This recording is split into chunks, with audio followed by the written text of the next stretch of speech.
శ్రీకాకుళం జిల్లా గంగువారి సిగడ మండలంలో వైసీపీ నేతలు ఇంకా ఇష్టారాజ్యంగానే వ్యవహరిస్తున్నారు. పెంట గ్రామంలో సచివాలయం తాళం చెవిని వైసీపీ నాయకుడు పున్నాన అక్కలనాయుడు తన దగ్గరే పెట్టుకుంటున్నాడు. సచివాలయంలో అంతా తాను చెప్పిందే జరగాలి అని చెప్తున్నాడు. వాస్తవానికి సచివాలయం తాళం చెవి సిబ్బంది దగ్గరుండాలి. కానీ వైసీపీ నాయకుడు తన దగ్గరే పెట్టుకుని నిబంధనలకు విరుద్ధంగా వ్యవహరిస్తున్నాడని స్థానికులు ఆగ్రహం వ్యక్తం చేస్తున్నారు. నిన్న సచివాలయ సిబ్బంది రాకముందే వైఎస్ జయంతిని నిర్వహించారని తెలిపారు.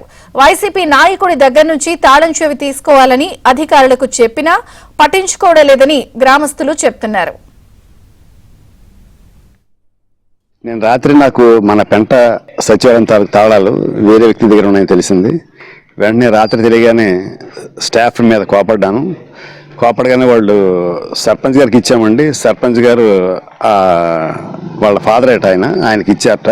ఆయన కూడా అదర్స్ దగ్గర ఉండకూడదు చెప్పడం జరిగింది. ఇప్పుడు వెంటనే అది వసూలు చేయడం కోసమే నేను దగ్గరుండి హ్యాండ్ ఓవర్ చేయడం కోసం స్టాఫ్ మీద చర్యల కోసమే ఇప్పుడు బయలుదేరి పెంట కార్యాలయం దగ్గరికి వచ్చానండి.